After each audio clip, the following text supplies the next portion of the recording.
Mga kalibre, so i-review natin to ang Media Celeste na board, kung anong laman nito at kung ano yung laman ng unang media na board nila, nadagdag o kung ano ang nabawas dito sa parts nasa sa old at sa new version na board. So titingnan natin at sisilipin natin kung mayroon ba pagbabago sa new board at sa old board. Yun mga kalibre, so mayroon tayong ginagawa dito ang Media Celeste, sir, no? Opo. Ilang HP to? 1.5. Oh, 1.5. Wala tong power ang board ni sir. So ito yung bagong labas ng Celeste to.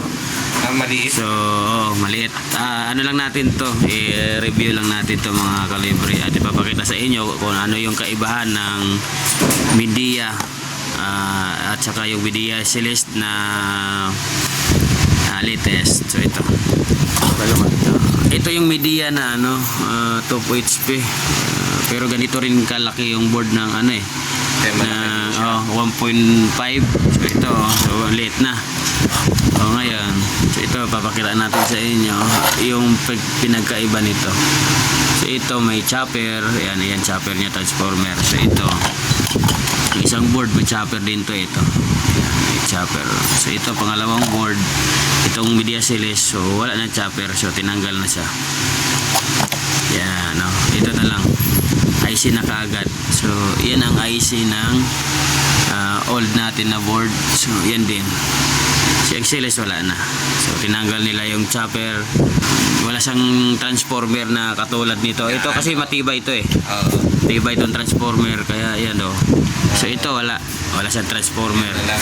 So 220 320, tapos i-out na dito ng 16. Pag out ng 16 may regulator na 12, may regulator na 5. So papunta sa system saka sa relay. So ito mula sa filter capacitor, so ito yung driver IC, pitching IC, tapos sa chopper.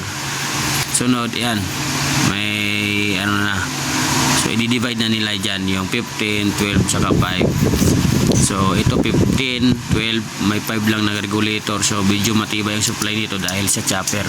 So ito yun ang pinagkaiba niya. Ito walang chopper, so yan may chopper. So ito bubuksan natin to. Nagkaroon lang siya ng malaking heatsink. Hindi, malaki din ang heatsink nito, sir. Tinanggal ko lang.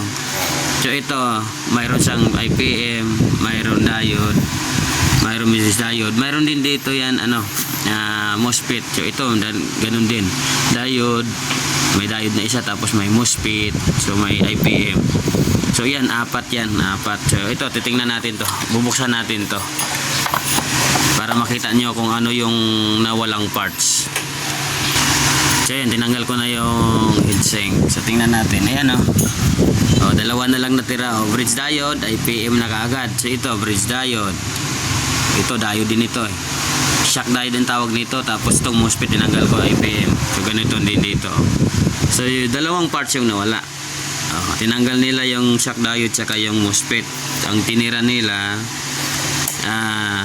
bridge diode saka IPM. So kaya lumiit ang board. So ang wala dito, nandito sa kabila yung diode saka yung bridge MOSFET saka yung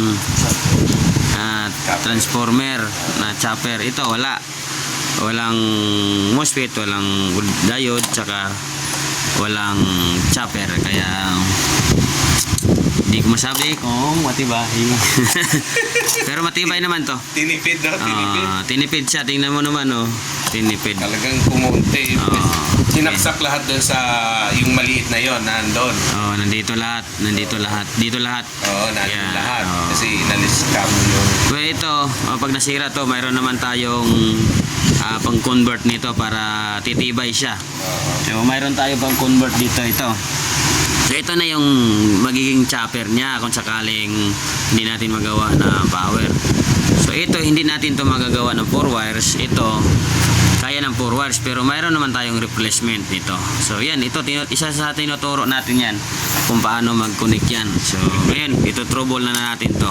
Ito yung sinasabi kong regulator na 12 saka 5. So saka yun, ayan ang indicator light niya. So pag nakita nyo yan, ibig sabihin, kompleto supply nito. So, tingnan natin. Ito yung ano, yan o, 15 volts. So, ang out nito, 12. Ito yung sinabi ko kanina.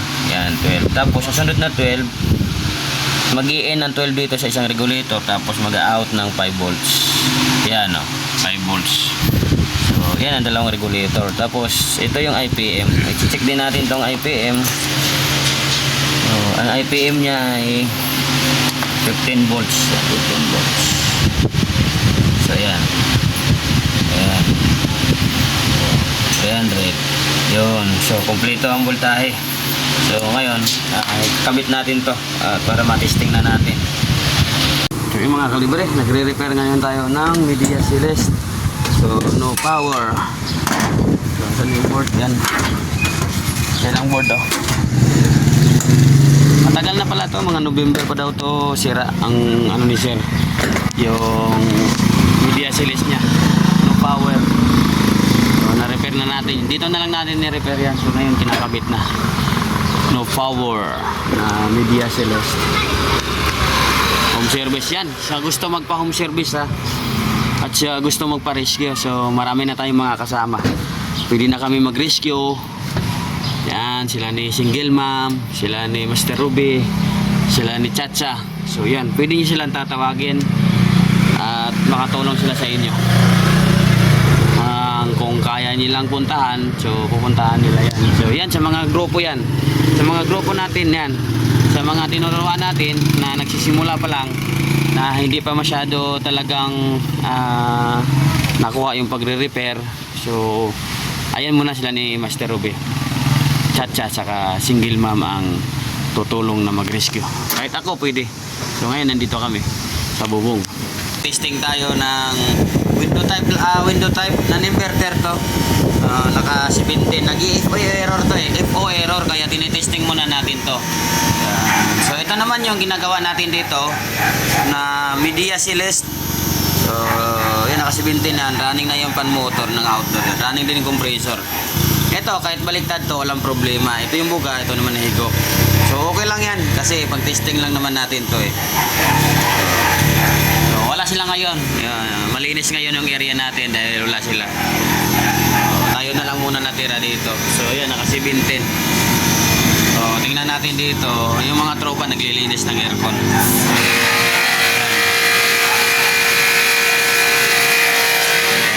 Naglilinis sila ng aircon. So, i-off muna natin. Ayan, tuloy-tuloy lang. FO error to, ino-obserbahan muna natin kung tuloy-tuloy siya. Kasi every 7 minutes ata namamatay or second kalahating oras. Kaya ano natin, titesting natin ng kalahating araw. So, ganun kahirap mag-repair ng aircon natin. So, ayan, observe na lang tayo dyan.